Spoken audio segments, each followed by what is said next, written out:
a new edition of DappRadio. Today, we are here with Mr. Rick S. of Dapper Dinos. How you doing today, Rick? Not too bad. Thanks for having me, Ben. Awesome. So we're going to kick it off in just a few seconds.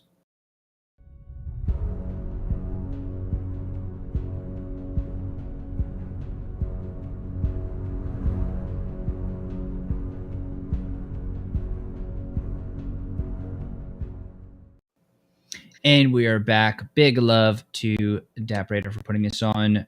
Big love to you, Rick, as well, for not only creating Dapper Dinos, but being gracious enough with your time to come on and talk to us about it. Let's dive into it.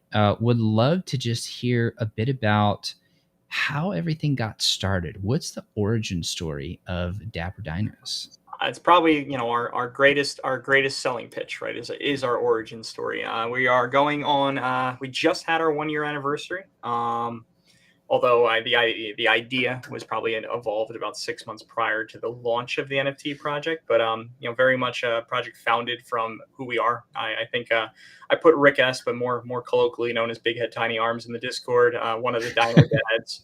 It's a project founded by a bunch of dads that wanted to make something really cool for our kids. I'm been in big tech for over a decade now. I've been in crypto for over a decade now. Chris, who's one of my who's like the other co-founder, he's been doing motion design and graphics for the better part of probably close to 20 years now. So we've been in crypto long enough, been in NFTs long enough where it just seemed like a natural progression and something kind of fun and a huge challenge. Hence, then we got to doing all kinds of ideating, all kinds of art creating, started kind of settling around that fact that the NFT space didn't really have any dinosaurs. And also, what kid doesn't love dinosaurs? My kid has been saying Parasaurolophus since he's been 2, and that is an actual true story. So we kind of got the whole thing spun up, got it started, and then pitched it to the VFriends team to be part of their first PLP, so the Project Launch Program. I don't need to tell anybody listening that the Gary V effect is very real. So the day we got selected to be the first PLP is the day, I think we saw probably 50x growth in the Twitter Discord. Got a lot of eyes, a lot of attention. Have really ran with it since then in terms of just having an awesome, one of the best communities in the NFT space. Very much community of family, friends, kids, parents, you name it. Got an opportunity to speak at VCon and do some really cool stuff there, and kind of help spread the Dino word, word and world. So that's where it started. It started from very much a passion project, pitched to Gary V and his team. Launched to party, got to inherit a good chunk of the VFriends community, got to inherit a lot of our own community that we had already built, and been going strong ever since. That's incredible. So you've been in big tech and in crypto for over a decade now. Yeah, I have big tech, specifically worked at Fortune 50 companies, doing various programming, architecture, you name it. And then in crypto, I think I have probably the similar story to a lot of people that were quote unquote early, buying and selling Bitcoin for years, doing algorithmic trading bots, kind of the DeFi boom of 2017, 2018, the DeFi boom of this past cycle, the NFT boom of the past cycle. So, I was in extremely early, probably doing way too much trading, hence why I'm probably not on an island somewhere. But that's, welcome to crypto, where generally speaking, there's a reason why it's called HODL. That tends to do pretty well. But yeah, been in the space a very long time. Met a lot of people along the way, met a lot of connections along the way. And obviously big tech in general has really collided headlong into Web3 and into Solidity and into DeFi. So GameFi, you name it. And so when did the first idea of Dapper Dinos really bubble up in your creative mind? Yeah, and that's why we launched in September last year, the official NFTs. The idea was probably about 6 months earlier. I many long walks with my pup and just talking with my cousin. So Chris is family and cousin as well. Just around the power of an NFT that identifies you. We were starting to really see the power of Bored Apes, starting to see the power of Cool Cats, starting to see kind of that, moving away from crypto punks, but you were starting to see that there was this movement happening, this moment happening where people were really identifying with the art and identifying it as almost a persona, which is really if you really get down to what is an NFT, it's certifiable ownership on the blockchain, and identification to that end of this piece of art. So that's really, we're smart enough to do this. We're passionate enough. We're building it for all the right reasons. Again, really just trying to want to put something out there that our kids would be proud of and would identify with. I don't know how many times they were on my MetaMask or looking through my OpenSea account or other OpenSea accounts, be like, that's cool, I want that, and we're like, we can do this. Not only can we do this, and we think we can do it well. And we saw a big, need in the space, a gap in the space where it is that family friendly, it's that welcoming, it's that NFT for all. Not to say that those don't exist, but that is like where our core tenement was. That and around charity, we had a whole karma event where we sacrificed 555 dinos, but as a result, it kind of led to a big charity donation to Girls Who Code. So it's inclusivity to all. It's giving, again, making people aware of NFTs in good ways, and pushing the space forward. And that's where we're going with our whole GameFi mission as well. That's such an interesting take on it. It's almost like you're really pioneering family-friendly NFTs or family-friendly characters, even above and beyond the NFTs, where the technology is just really helping you to build out that ideology. Yeah. Again, it's still a need. We still see it as a need, as a differentiator. It's more than that. And that's where we're going, as we try to push it forward. It's about building the community around family friendly and inclusivity, but then like leveling up Web3 gaming, GameFi, GameFi tech around experiences, storytelling, dynamic gameplay, frictionless onboarding. It's all those things of, if we want our kids, friends, family to get involved in Web3, it needs to be easy. It needs to be fun. It needs to be inclusive to all. And I think that's, where we see this colossal need in the space is that, if I go to an uncle or I go to a cousin who has a kid and say, hey, check this out, they're like, it's too much. Or I don't care about that. That one is an aggressive anime character, or it's a Bored Ape smoking, or, what have you. There's any, again, those are huge projects, and I'm not here to talk down on them in any way, shape, or form. It's just there was a need specifically for kind of cute, friendly, engaging for all, to address that multi-billion gamer market that all kids are inevitably becoming. I mean, my kid lives on my phone, so that's a kind of a case in point. What's interesting is that it's almost like we've jumped back to the early days of animation and comics. And I'm even thinking, Mickey Mouse was one of the first humongous characters to really make it mainstream from an intellectual property perspective. Well, that was for kids. Like it was for kids, but it had the ability to scale and be relevant to adults. But I mean, was that a very specific just a specific intent of like, okay, we're starting off with this niche, we're making it very family friendly because we want to then expand into global, and this is the way to do it, almost like a Disney type of approach? I mean, I'm not going to call us Disney, but I mean, it's funny. You don't have to. I will. But you did touch on like, that if you think of NFTs, right? Imagine if you could own the earliest IP of Mickey, right? And the power and what that would look like. That by itself would be kind of comically important and relevant and powerful, all those things. But yeah, I mean, if you think about it, it is that, again, that need. It's the mouse. What is it? The House of Mouse has reach for reasons. If you think about Disney tells great stories for kids, right?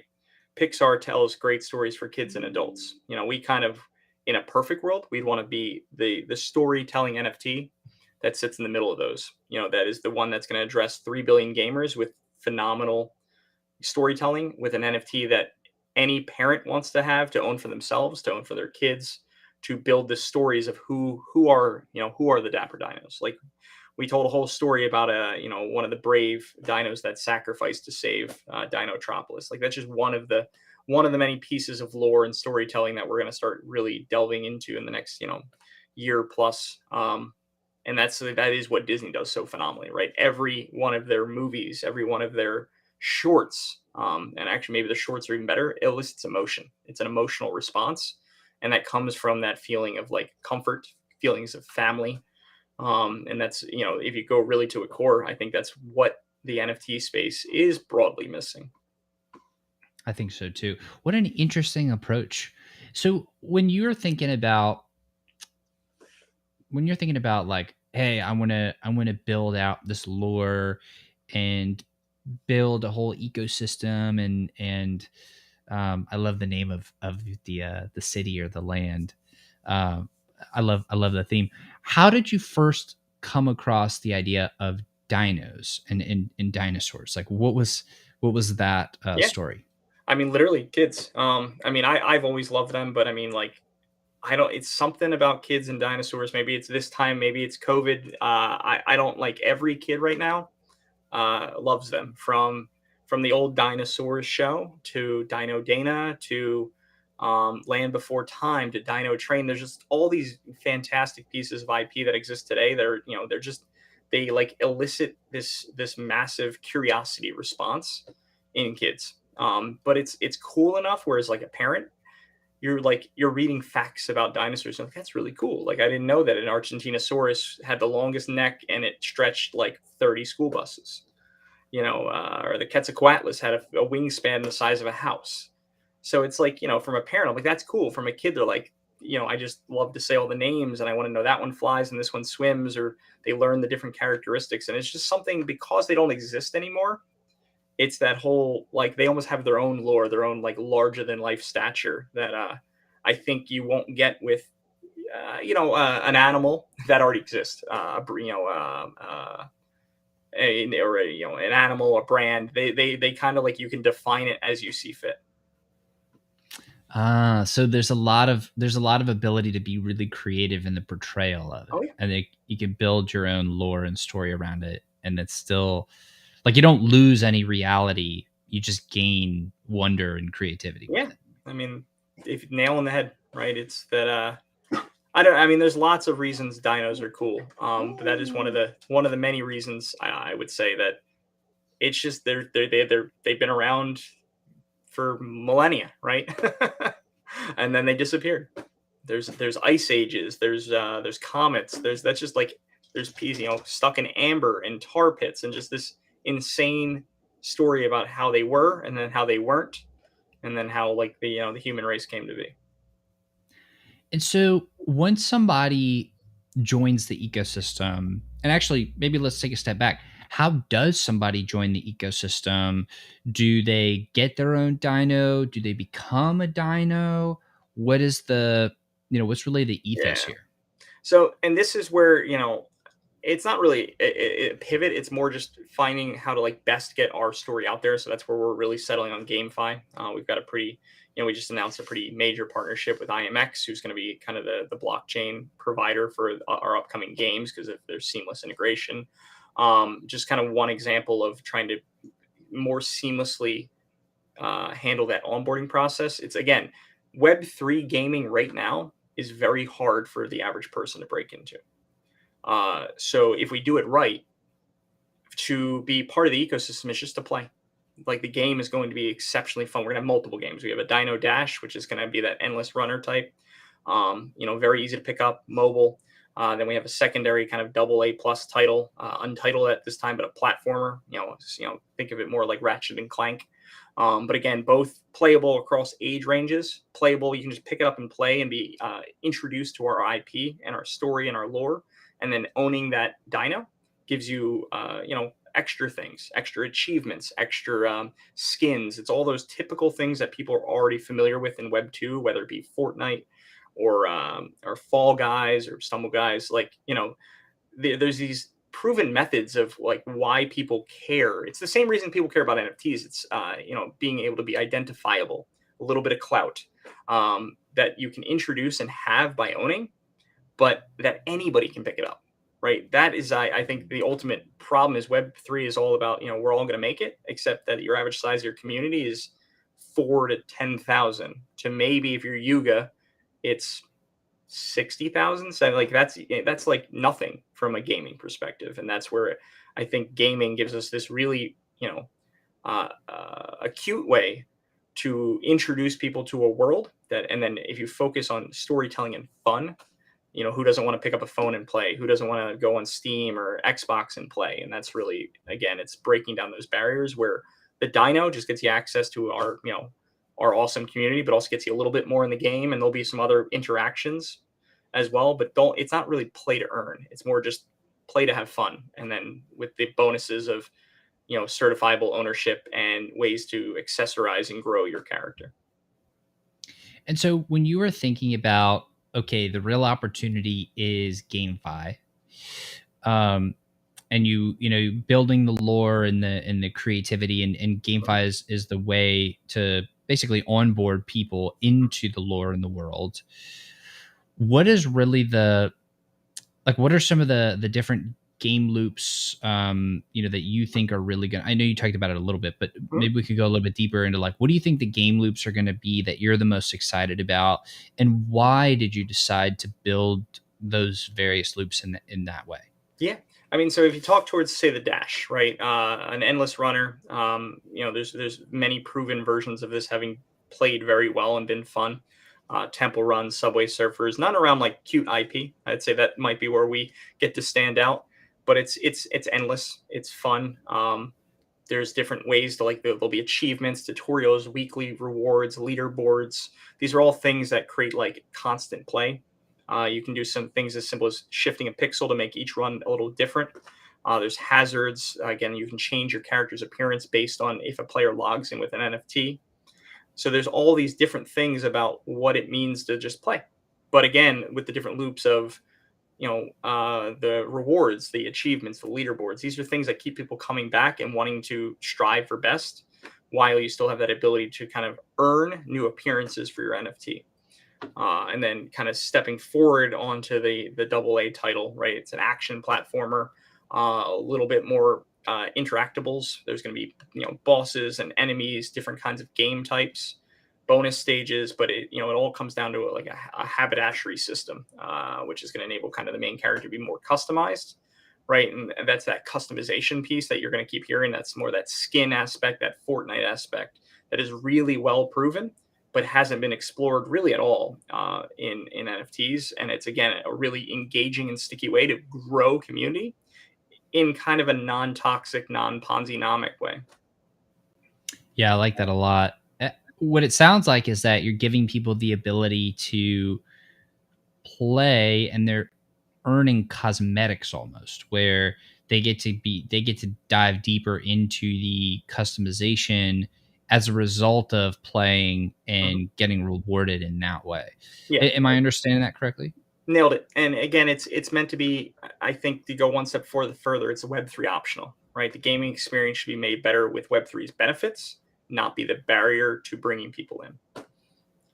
There's that big problem right now in all of gaming that I think most gamers don't care about NFTs. They don't care about Web3. They think that most people in Web3 make too big of a deal of Web3. Well, there's 3 billion of them, and there's a lot of kids and a lot of families that are just going to go off into make their own memories, in their own ways, playing games on phones, consoles, board games, even that will never care because it's almost too small. It's too walled in. And again, that's that focus on fun. It's great stories, great fun, brings people in and gets people talking. So let's shift now and talk a little bit more about the lore and the storytelling, because at the end of the day, that's probably what will really capture the hearts of the people and really, really, really build the long term and the longevity of the entire project and everything you're building. What's the foundational piece of lore or the backstory or the like in the Star Wars, they have the that intro part that always comes in. What is that so far that you've introduced? Very little, actually, and I'd say it's intentional. It's more just learning from our own mistakes, learning from the mistakes of the space. I think initially we had a big plan about going more traditional GameFi, tokenomics, breeding. If you're familiar with Axie or Curbata or some of the other ones in the space, very well proven. Would have played fine. We actually created an entire breeding and dino dating system around it. Market went tanked terribly. NFTs went 95% dry. So kind of took a long look at to like what did we miss? What did we not miss, but what could we learn from this? And so one of the things that we did phenomenally well at start is created an entire lore around again saving Dinotropolis, saving this concept of a comet that is going to come and wipe out all dinos. And it's and brave dinos sacrifice themselves to save Dinotropolis, save the dino world. And we told this fantastic story around in the perspective of one brave dino. And that was like one of the pieces of lore we started pushing really well, created all kinds of great visuals around it, videos around it, and we kind of got away from it, kind of leaned more into the DeFi traditional GameFi aspects. So this is kind of the opportunity to kind of bring that all the way back around in terms of every dino has a story to tell, right? You have the Dapper Dino as the protagonist, and he's going against what happens when he's going against villains that are not as well dressed, and why does he need to like level up his appearance to conquer.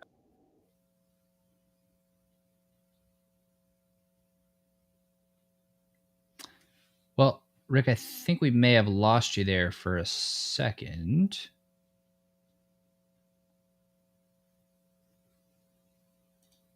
So I'm gonna troubleshoot this live, folks. Do apologize for that.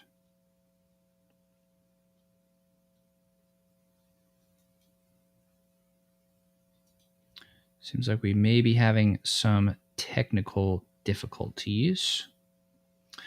Stick with us just for one moment, folks. We will be right back.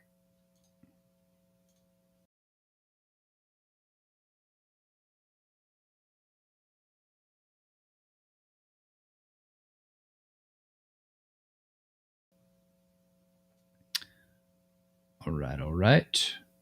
We are waiting for our friend to come on back. And so in the meantime, I just want to thank you all from the bottom of my heart so much for being a part of this whole experience, being a part of DappRadio. This is a very special project to me. I just want to give a huge shout out to the entire DappRadar team.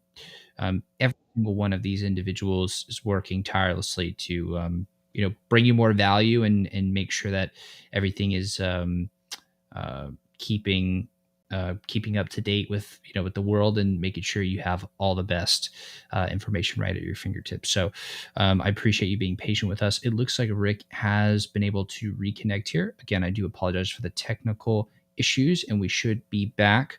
Am I back? Rick, I believe Am I back? Yeah, I think you're back. Sorry about that. I don't know what happened. So where we left off was why, if there's a antagonist that is coming in to foil the plans of our Dapper Dino, and they're less well dressed than us, and that's the last thing we heard. Yeah, and that's, I mean, again, a lot of the protagonists and antagonists are actually being like storyboarded now. That's what's going to be literally the next year of our livelihood in the Dapper Dino brand. But it's just again, it's going to be kind of a cheeky story around what happened if a comet didn't wipe out all the dinos, and dino race was very much a part of the world in perpetuity.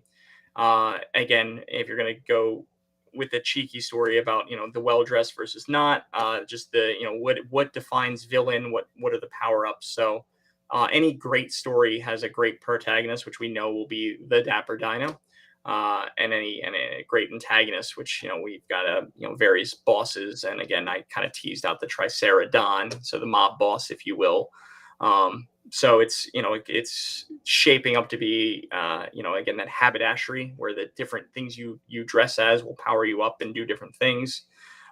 So it's if dinosaurs dressed up and if dinosaurs lived lived forever, who would be their greatest adversary? And it'd be the ones that were trying to stop them from being dapper. And again, a lot of this is very much being storyboarded as we speak. I'd say this entire story arc, if you will, is probably new within the last couple of months that we'll be driving forward in the next 6, 12, and 18 months. I love that. So it seems like y'all have been through a couple iterations of just what's going on with the project, and you've pivoted. I really like where you're heading now of more of the lore focus. One thing that I learned pretty early on is one of the most powerful things is the idea of lore, not floor, where the more depth there is to the ecosystem and the IP and the story, I mean, that's unbelievably powerful. Is there going to be some sort of ability for the players and the individual dinos, dapper as they may be? Is there going to be a way for them to add to the lore and maybe help participate in growing that? Yeah, so gameplay less so, right? You got to let your game makers make the game, and that's kind of some fun feedback we've received is that if you ever want to ship a game, the gameplay you want to let again the professionals that have proven track records deliver it. With that said, the best part about Web3 is that we put up our first snapshot vote this who's the best Dino faction? Is it the Pirates, the Astros? Is it the Yellow Hoodie Gang? These are all factions in our Discord, by the way. But future snapshots is establishing a community council. It's about establishing, hey, like you're going to help design a villain. What's his backstory? What's his lore? What's his ability, perhaps? How does he get in the way of you being able to complete the platforming stages? What is, help us design a boss, help us name a boss. These are all things that like as a community that we're going to welcome input on. Again, there's a lot of things we will kind of set the stage for and set the direction for. But that's where, again, if you're a holder specifically, that is one of the powers of owning a dinos. You'll be able to take place in those votes and have it, help define some art that finds its way into the game, help define lore and story and character, antagonist or protagonist. Is it the goofy friend that helps you and the companion that aids and abets you, or is it the stumbling buffoon that is made it so you can't get to the end of your stage?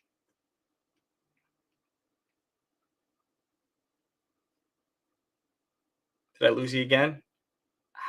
What is going on?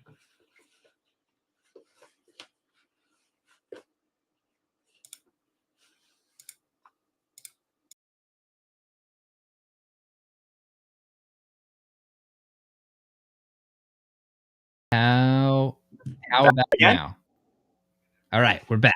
I have a good internet connection. That's the funny part. Where did we drop this time?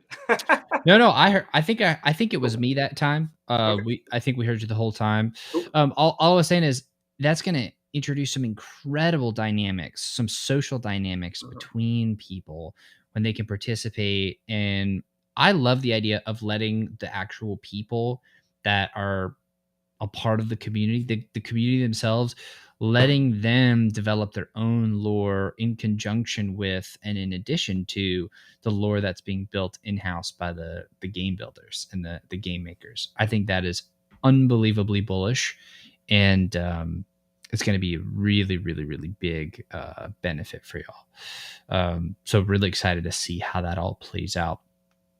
Now, ladies and gentlemen, unfortunately, we did lose Rick for a second again. I do apologize for these technical difficulties. Okay, we're back. So I was just saying, I think it's incredibly bullish that the community is participating here. Can you hear me? Gotcha. Okay. I think it's incredibly bullish that the community is able to participate in that way. I think the social dynamics created from that are going to be so much fun. And the fact that you'll already have factions that are being created within the Discord, that is extremely exciting. Can you talk a little bit more about that and how did those factions come about? Through just traits. And what I mean by that is, people really took to, like, we've the bone. Let's see. I'm looking at them right now, so I don't get any of them wrong. But we have the bonehead breakouts. Our breakout. We have the captain's quarters, so the captain's hats. Some of our trades has the bone through the skull. Hoodie Hangout, the yellow hoodie. Space Station, which is our Astros, Wizard Tower. So it's this pirate ship. These are the current ones that exist.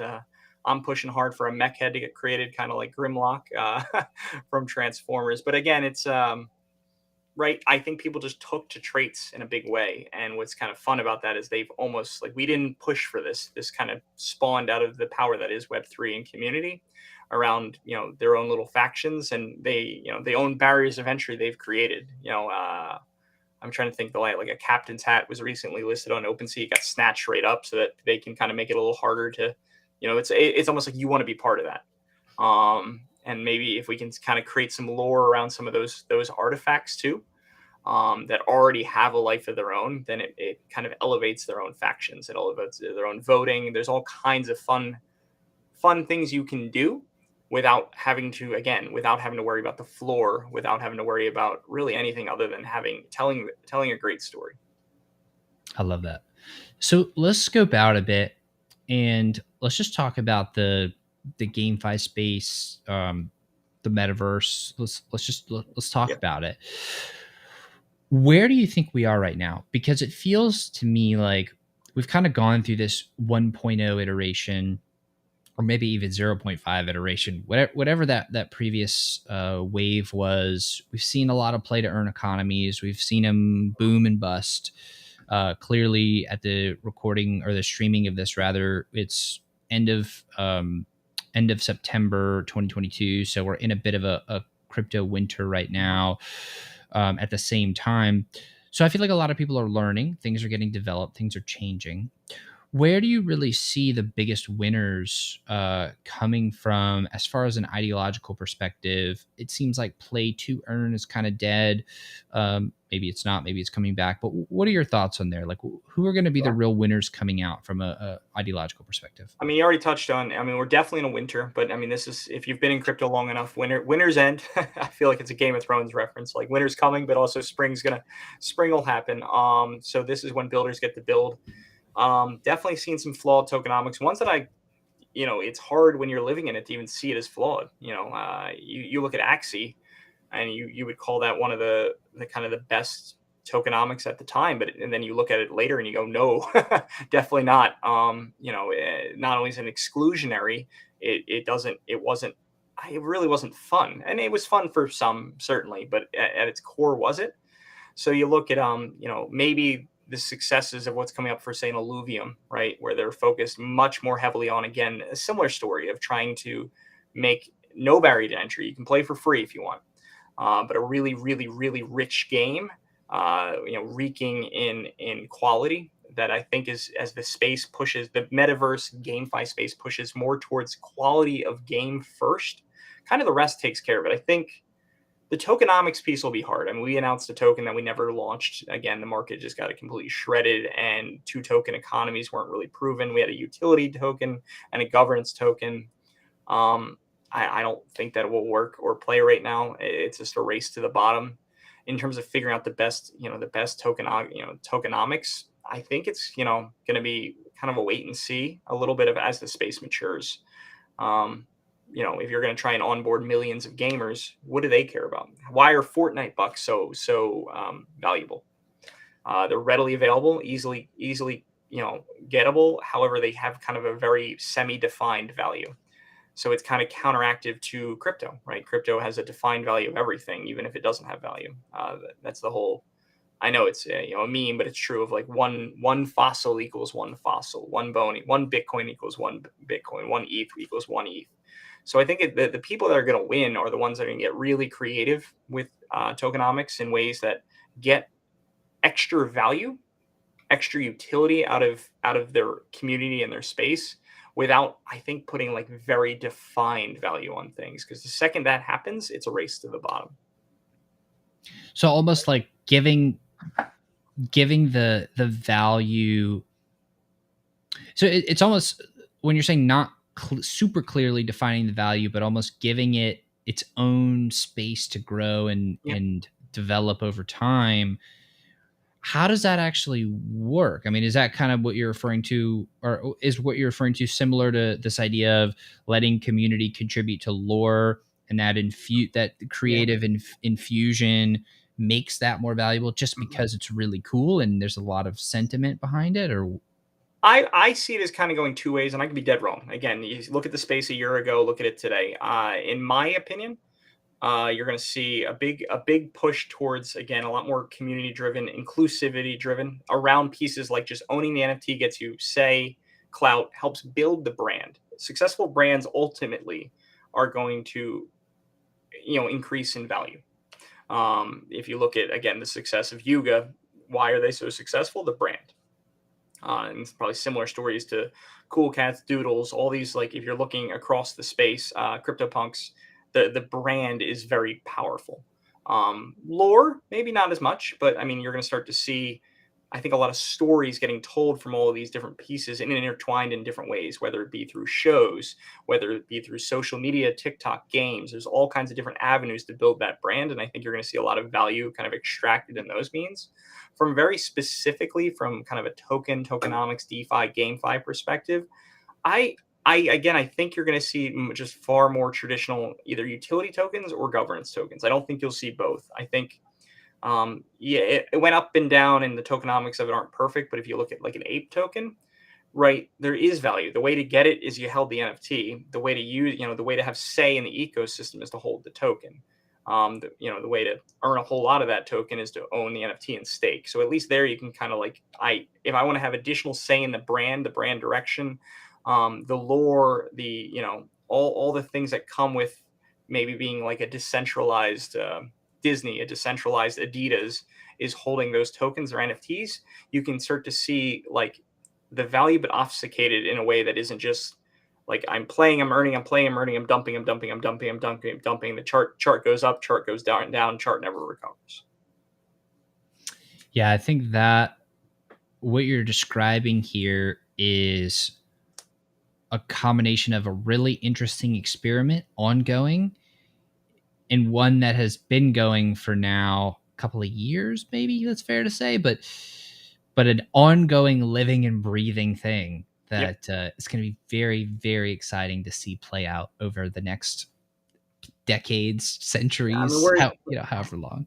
what's the joke in crypto, right? We're early. I think an experiment's a great term. It's not that we don't want to be right. Of course, I'd be like, yes, guys, I'm right. I'm the smartest guy in the room. But that's like this is like I think we're trying to adapt massive ideas from traditional finance, traditional worlds, traditional brands, and bring them to a whole new economy in a brand new way. And 99% of us are going to fail. That's just the truth of any startup. That's the truth of any brand. And I think the ones that can find the best way to get their name, their brand, their story out there are the ones that are going to succeed. I think so too. So, Rick, I want to start winding us down here, and I greatly appreciate your time so far. What would you love to see as far as, and I want to jump back now to the dinos, but when you're thinking of like, wow, 5, 10, 20 years out, wow, this is a huge success. What does that actually mean to you? What would that actually mean? If you're 20 years looking back, what would have happened in that time to where you'd be like, wow, okay, this is Yeah. spot on what we wanted. I mean, pie in the sky is a robust games that millions of people have played. At the center would be our NFTs that are, have become their own IP powerhouse, right? Maybe it's plushies, it's toys, I think the raging success would be my kid walking up to a store and be like, I want that, or other kids or future kids being like, I want a Dapper Dino that's sitting on the store of and here's where I'll age myself, a Toys R Us, not just buying it on Amazon. Like that would be really, really cool. That means you built the brand enough to get into retail and to get like global recognition, but it's building out more games. It's building out a franchise. It's building out, this double A, the double A platformer, double A plus platformer what happens next if it's wildly successful and we go, and get to go to all the game cons and make it very popular and millions of people play it? What's the sequel look like? What is the next group of gamers we can invite in? What how can we maybe tie it into coloring books? How can we tie it more into other family activities? Is there board game opportunities? It's all these things of, it's tying in the physical with the virtual. It's the web 2 to the web 3. And I know that's like a lot of buzzwords, but it's really, that's success to us. It's building the brand in a way that it touches as many friends and families and kids as possible, so that they're like, I know what a Dapper Dino is and I want one. I want to play the game. I want to own an NFT. I want the hoodie. I want the, I want the the action figure. These are what screams success to me. So it's almost, if I could crudely summarize it, becoming a part of the culture, a true part of the culture. Yeah, that would be. That's the 15 to 20-year plan. Yeah, if we hit that, then not only, Web3 will have went mainstream as well, which is, I think, why this is DappRadar, right? DAPP is decentralized applications, right? So this is, we live and work in this space for a reason, because we believe in that kind of collective governance, the power of why Web3 and personal, personification of yourself as an NFT, as art, all these things we believe in. We see 5 years the world changing, 10 years going further, 20 years it's ubiquitous. Why can't brands and those decentralized brands like the Dinos be part of that? I love it. Well, again, I want to thank you so much, Rick, for coming on the show today. I tremendously appreciate your time, and I wish you the best of luck moving forward, you and the rest of the Dapper Dinos. It's incredibly fun to chat about it and to get to hear a little bit of insight into the project. And I think 15 to 20 years out, maybe we do a post-mortem on it and do a recap and see where we are then. Now, at that point, they won't be decentralized applications. They'll just be applications. It'll just be DappRadar. Let's hope we all get there. I believe in sir. us. I believe in us. Well, anyways, again, thank you so much, Rick. I do appreciate it. To everybody watching and listening, thank you all very, very much. Really appreciate all of you. The Dapper Dinos links are in the description of the show, as well as on Twitter, directly tagged y'all's official Twitter page. So I'd highly encourage everybody to go in, start reading everything, learn a bunch of stuff, join the Discord, have some fun, play around, and consider becoming a dino yourself. Get your Dapper on, friends. Cool. Well, Rick, I do appreciate it. Thank you very much. And I will see you all on the next episode. I appreciate your time. Thank you.